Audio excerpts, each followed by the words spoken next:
Good morning students. आज का हमारा टॉपिक है azeotropic mixture. What is azeotropic mixture? आप फर्स्ट में लिखेंगे बाइनरी सॉल्यूशन। बाइनरी सॉल्यूशन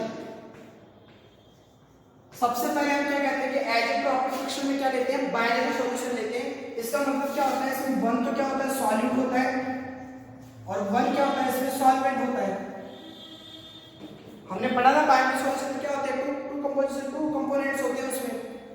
फिर सेकंड पॉइंट इसका होता है, इसका फिक्स कंपोजिशन होता है। फिक्स कंपोजिशन, फिक्स कंपोजिशन का मतलब क्या होता है, देखिए व्हाट इज फिक्स कंपोजिशन। जैसे आपने सॉल्यूट के अंदर कितने मोल्स मिलाए हैं उसमें, मान लीजिए आपने 100 ग्राम या 100 ml मिलियन बनाया, आपने उसमें 5 ग्राम क्या किया है, सॉल्यूट ऐड किया, तो फिक्स है ना कि 5 ग्राम ही आपने ऐड किया है, तो इसका कंपोजिशन कैसा रहता है, फिक्स रहता है। मतलब पूरे जब ये मिश्रण बनाते हो तो उसमें किसी प्रकार का चेंजमेंट नहीं होता, उसमें सॉल्यूट और सॉल्वेंट की जो वैल्यू है वो कैसी रहती है, जो संघनन है वो कैसा रहता है, फिक्स रहता है कंपोजिशन। थर्ड पॉइंट देखिए आप, boiling at constant pressure. Constant pressure देखो बॉइलिंग, यहां पे मान लीजिए मैं आपके पास, मेरे पास एक तो अल्कोहल है और एक मेरे पास वाटर है। मान लीजिए अगर वाटर 100 डिग्री सेंटीग्रेड पे बॉईल होना स्टार्ट हो जाता है तो 100 पे ही स्टार्ट होगा, ऐसा नहीं है वो 90 पे स्टार्ट हो जाएगा या 100 है 1 के ऊपर जाके स्टार्ट होगा, नहीं 100 है तो 100 पे स्टार्ट हो जाएगा। वैसे अल्कोहल जो होता है वो क्या करता है, 353 केल्विन पे स्टार्ट हो जाता है, तो 353 केल्विन पे ही बोलना स्टार्ट होगा, उससे पहले भी नहीं होगा, उससे बाद में भी नहीं होगा स्टार्ट। कहाँ पे भाई, इसका मतलब हम कह सकते हैं कि अलग अलग सॉल्यूशन या विलय और जो विलायक जो हमारे होते हैं वो एक फिक्स टेम्परेचर के ऊपर क्या करते हैं, बॉइलिंग होना स्टार्ट होते हैं। ठीक है, तो उसका बॉइलिंग कैसा होता है, कांस्टेंट प्रेशर होता है, प्रेशर नहीं temperature, constant temperature. Fourth point देखिए, fractional distillation. Distillation is not possible, is not possible. Fractional distillation is not possible. क्या होता है फ्रैक्शनल डिस्टिलेशन, हम समझते हैं सामान्य भाषा में किसी को अलग करना। जैसे मान लीजिए अभी क्यों नहीं होता उसका रीजन बताता हूं आपको। यहाँ पे मान लीजिए आपके पास x है मोल फ्रैक्शन इसकी 1 है और y की क्या मोल फ्रैक्शन है 1 का, लेकिन कंडीशन कैसे, ये यहाँ पे वेपर फेज में है और ये यहाँ पे कैसे लिक्विड फेज में। ऐसे मैं लिख सकता हूँ HB YB, ये लिक्विड फेज में और ये वेपर फेज में। तो ये क्या कहता है कि यहाँ पे जो mole fraction of solute is equal to mole fraction of vapour phase. यदि लिक्विड फेज में मोल फ्रैक्शन और वेपर फेज में मोल फ्रैक्शन सॉल्यूट या सॉल्वेंट के आपस में इक्वल हो जाते हैं तो वहां हम क्या नहीं कर सकते, फ्रैक्शनल डिस्टिलेशन नहीं कर सकते। कैसे समझेंगे, देखो मैं एक एग्जांपल लेता हूं, एथेनॉल प्लस वाटर का। एथेनॉल होता है जो उसका बॉइलिंग पॉइंट होता है 353 केल्विन। कितना होता है बॉइलिंग पॉइंट, 353 केल्विन, फिक्स है कांस्टेंट टेंपरेचर इसका। जबकि वाटर का होता है 373 केल्विन। कैसे निकालते हो, 100 डिग्री सेंटीग्रेड में 273 तो ऐड करते हो आप, 273 केल्विन में आ जाता है। तो आपने देखा इसका कितना होगा 373 केल्विन। अब आपने के लिए कंटेनर लिया है, इसमें आपने क्या किया, C2H5OH लिया और वाटर लिया। ये दोनों कैसे हैं, लिक्विड फॉर्म में रहते हैं, एथेनॉल और वाटर। इसको आपने हीट करना स्टार्ट किया। अब यहाँ पे गैस बनेगी, दोनों की सॉल्वेंट की भी गैस बनेगी और सॉल्वेंट की भी गैस बनेगी, दोनों ही कैसे हैं, वोलेटाइल है। अब दोनों की गैस बनेगी तो यहाँ पे इसके मोल फ्रैक्शन, सॉल्यूट के मोल फ्रैक्शन जो द्रव्य अवस्था में रहते हैं, लिक्विड फेज में रहते हैं, वो इक्वल हो जाते हैं किसके, वेपर फेज में मोल फ्रैक्शन के, सॉल्यूट के। तब तो यहाँ पे फ्रैक्शनल डिस्टिलेशन आप कर नहीं सकते, इज नॉट पॉसिबल। अगर नहीं होता है फ्रैक्शनल डिस्टिलेशन तो वो कैसा मिक्सचर है, एजियोट्रॉपिक मिक्सचर है। लेकिन मैं देखो यहाँ पे मैंने एग्जांपल दी, दोनों के बॉइलिंग पॉइंट क्या होते हैं, अलग अलग होते हैं, डिफरेंट होते हैं। तो ये क्या आपके एजियोट्रॉपिक मिक्सचर है, नहीं है। पहली बात तो आप यहीं से पता कर लोगे कि टेंपरेचर कैसे फिक्स है, लेकिन आपको ये पता नहीं चलेगा सर इसको कर पा रहे हैं या नहीं कर पाए। जैसे आपने हीट किया तो सबसे पहले आपने बॉइल होना स्टार्ट कौन होगा भाई, आपने टेंपरेचर को बढ़ाकर 353 केल्विन तक पहुंचे आप। जैसे 353 केल्विन पर आप पहुंचे तो यहाँ पे क्या एथेनॉल बॉइल होना स्टार्ट हो जाएगा। अब एथेनॉल क्या करेगा, यहाँ पे गैस में कन्वर्ट होकर बाहर आना स्टार्ट हो जाएगा। एक कंडीशन ऐसी आएगी तो एथेनॉल तो वेपर बनके क्या निकल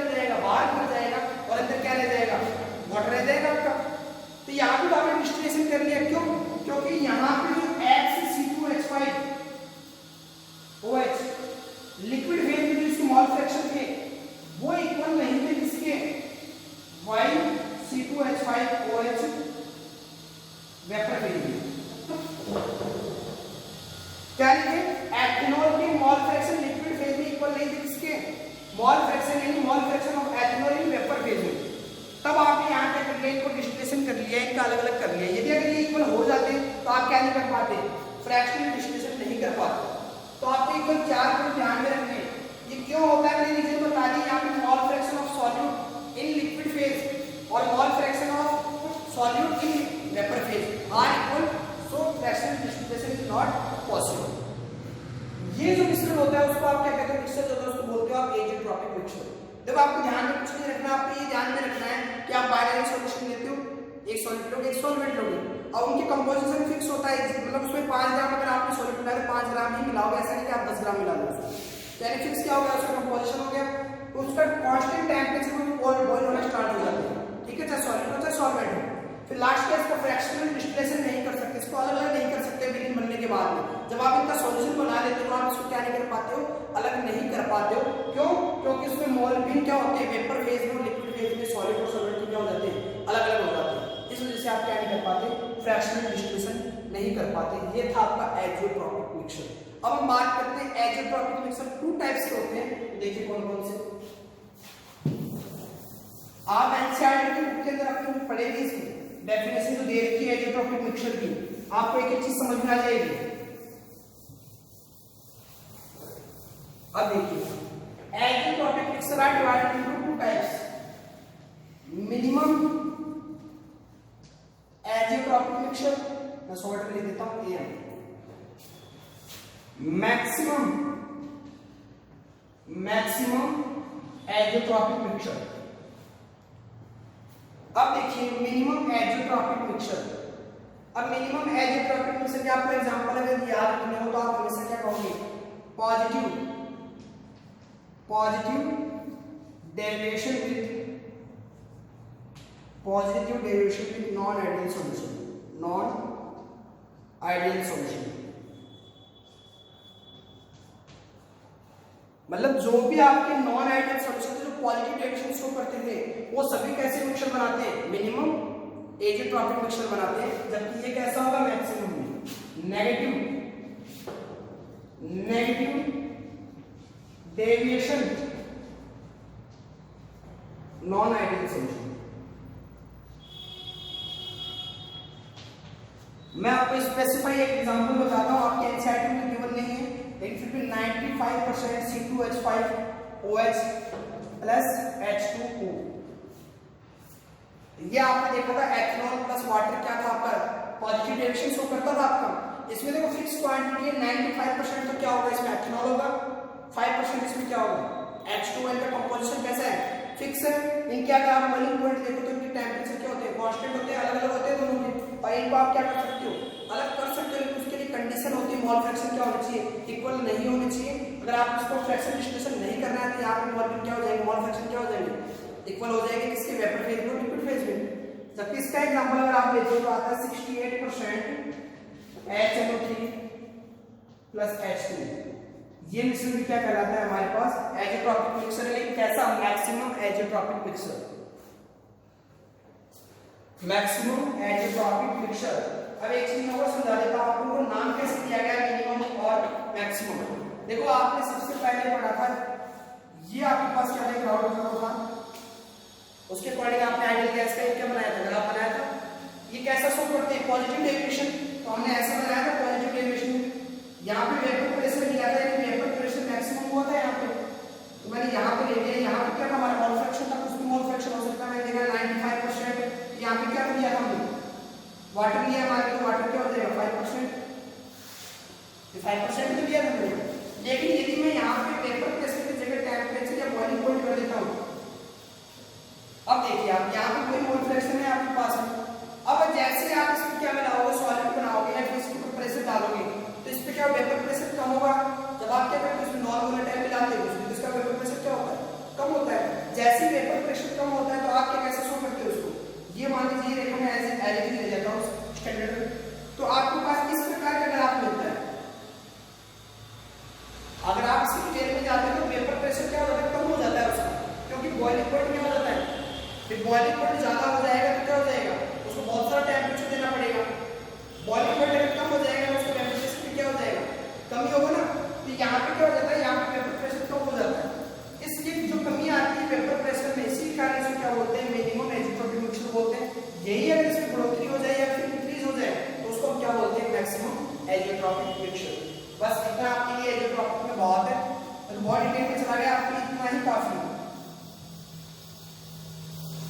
सकते हैं कॉलीगेटिव प्रॉपर्टी। अगला टॉपिक हमारा colligative property. Colligative property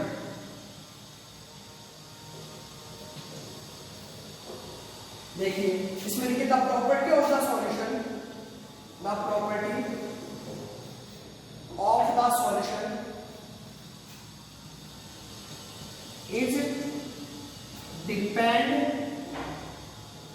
is depend on the number of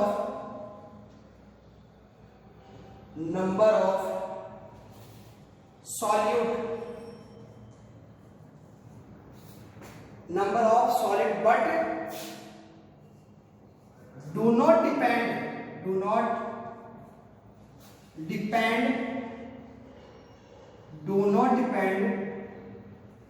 nature of solute।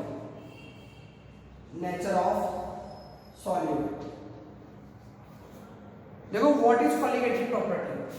Solution की वह प्रॉपर्टी जो केवल नंबर ऑफ सॉल्यूट के ऊपर ही डिपेंड करती है, वो तो क्या कहलाती है कॉलीगेटिव प्रॉपर्टी। लेकिन ये किस पे डिपेंड नहीं करती, सॉल्यूट के नेचर पे डिपेंड नहीं करती, किस पे डिपेंड करती है, उसके नंबर्स पर डिपेंड करती है। तो मगर यहाँ सॉल्ट में लिख सकते हो नंबर ऑफ सॉल्यूट पे डिपेंड होती है, बस केवल वो प्रॉपर्टी क्या कहलाती है, कॉलीगेटिव प्रॉपर्टीज कहलाती है। देखो इंपॉर्टेंट 4 टाइप्स ऑफ प्रॉपर्टीज हम स्टडी करते हैं, इंपॉर्टेंट 4 टाइप्स की। सबसे पहली कौन सी, relative lowering pressure,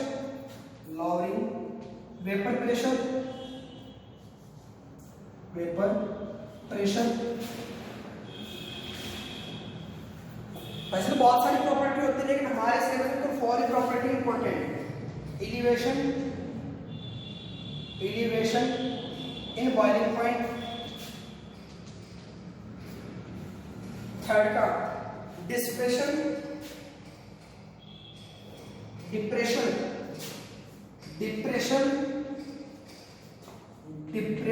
in freezing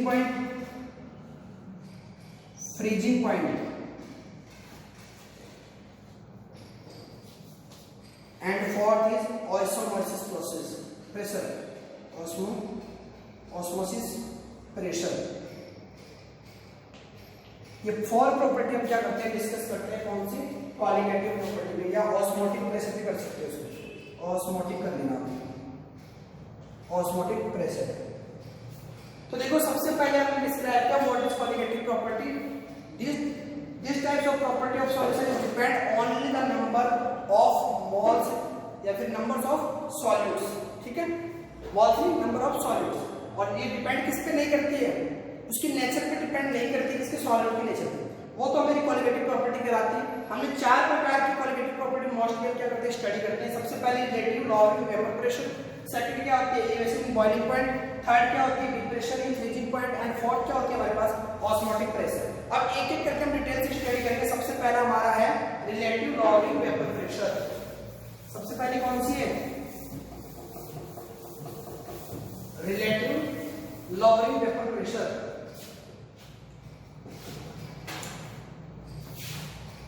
relative lowering vapour pressure,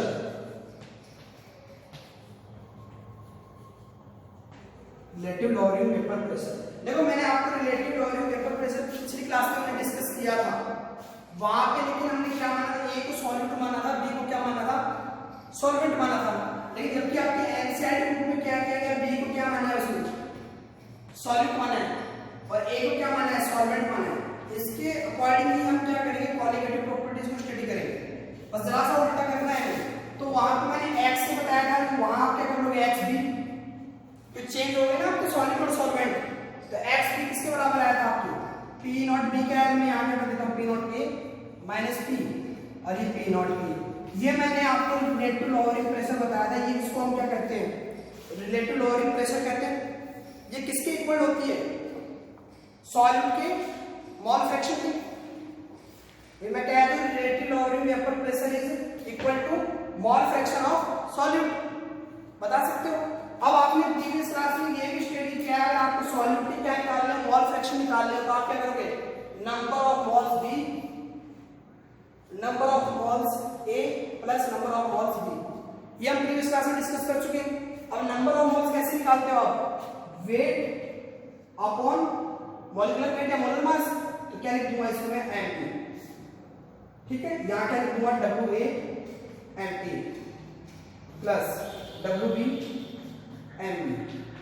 अब आपके लिखवाने की जरूरत है क्या यहाँ पे कि ए पे क्या हमारे पास हमें पता सॉल्वेंट है, तो हम लिख सकते हैं वेट ऑफ सॉल्वेंट, और ये क्या हो जाएगा मोलर मास ऑफ सॉल्वेंट, ये क्या हो जाएगा weight of solute molar mass of solute, ये लिख लोगे ना। ये भी बताने जरूरी है नंबर मोल्स, ये बी क्या हमारे पास सॉल्यूट है तो सॉल्यूट के नंबर ऑफ मोल, ये चीज आप लिख लेंगे, ठीक है। अब देखिए फिर इन्होंने क्या किया डायल्यूट किया सॉल्यूशन को, क्या किया डायल्यूट किया, जैसे ही उन्होंने डायल्यूट किया तो हम जानते हैं किसकी क्वांटिटी इंक्रीज हो जाएगी, सॉल्वेंट की क्वांटिटी इंक्रीज हो जाएगी और सॉल्यूट की क्वांटिटी क्या हो जाएगी डिक्रीज हो जाएगी।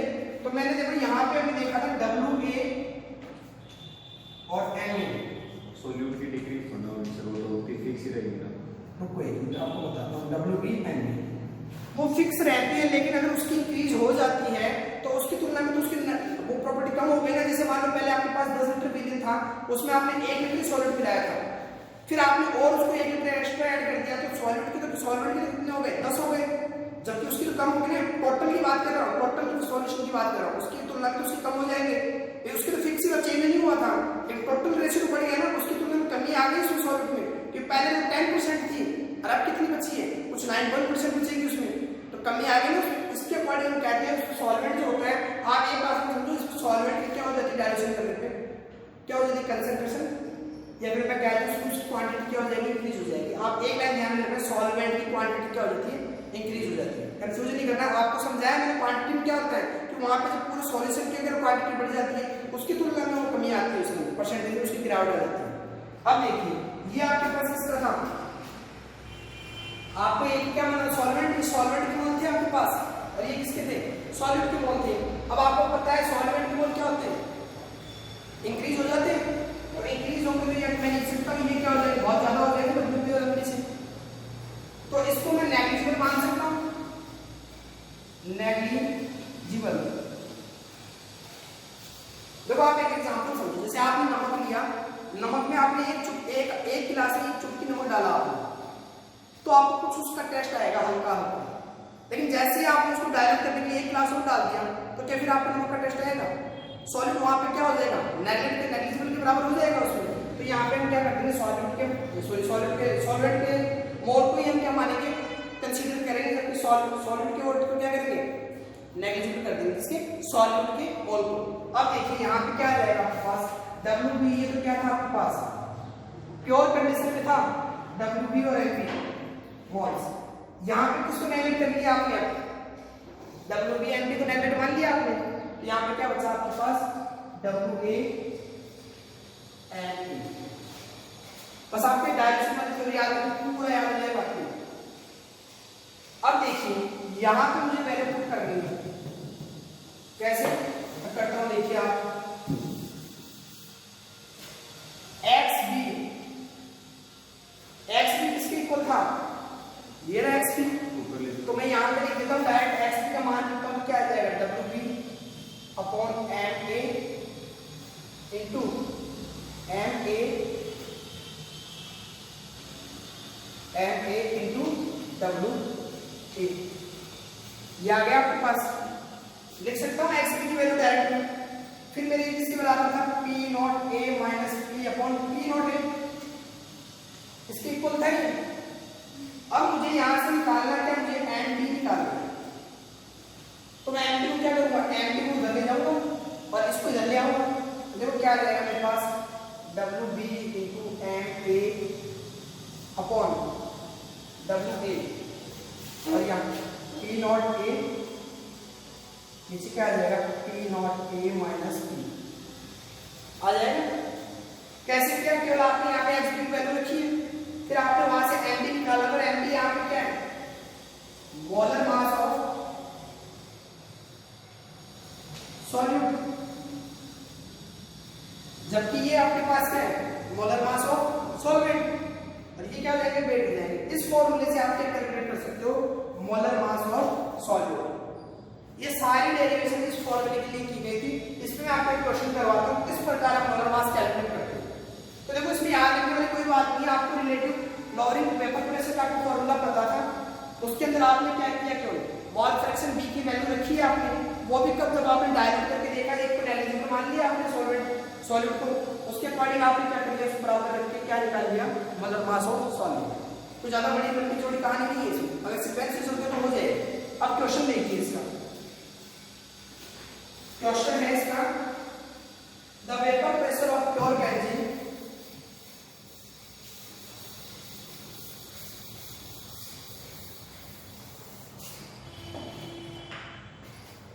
the vapor pressure of pure benzene, the vapor pressure of pure benzene at a certain temperature, at a certain temperature is 0.850 bar। क्या है ये, प्योर बेंजीन का वेपर प्रेशर है आपके पास केवल। सेकंड देखिए, आपने क्या किया, फिर एक सॉल्यूशन बना रहे हो आप, solution containing 0.5 gram non volatile solute.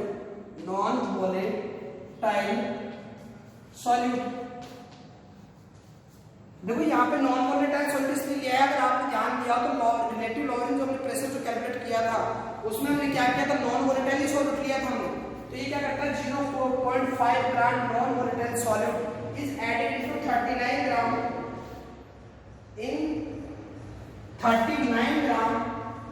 Of benzene. 39 gram benzene में हम क्या करते थे, इसको डिसॉल्व करके हम सॉल्यूशन बना देते। तो हमें कैलकुलेट करना है, देखो एट 0.85 बार प्रेशर पे इसको मिक्स कर दिया हमने। अब हमें कैलकुलेट करना है व्हाट इज द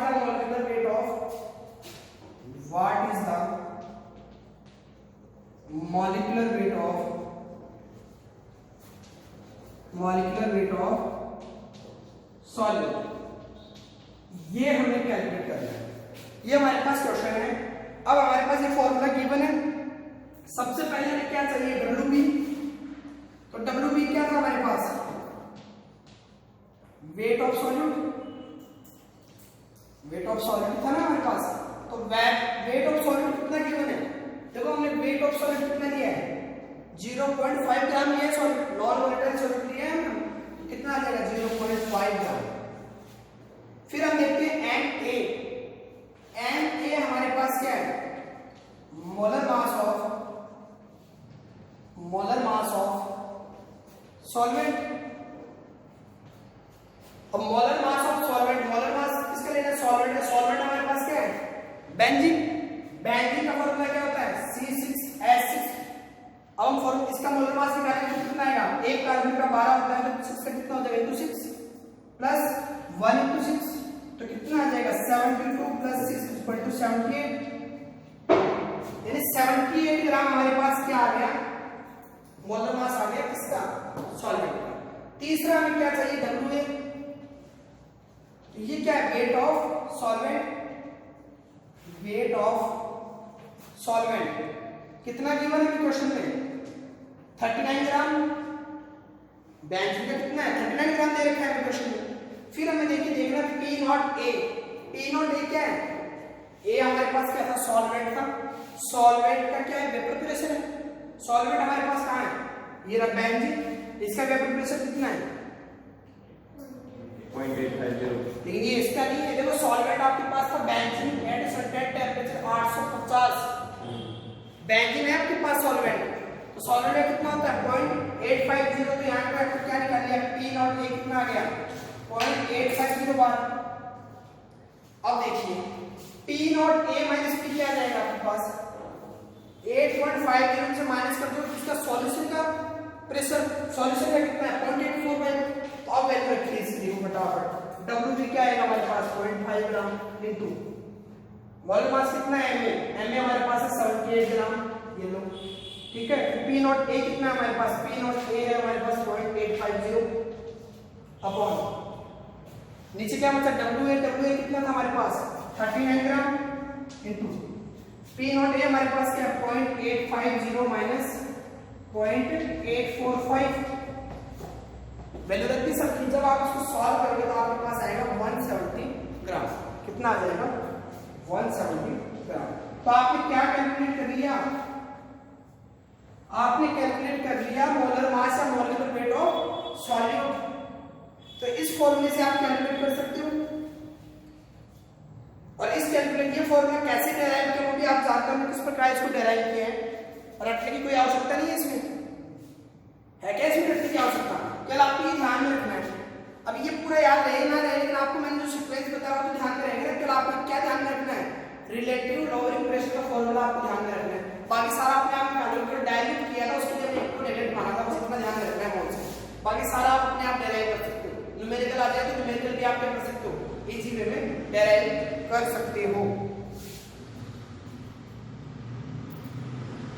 और आज के लिए बस इतना ही। अब हमारे बचते 3 क्वालिटेटिव प्रॉपर्टी वो हम करेंगे नेक्स्ट क्लास में। Thank you.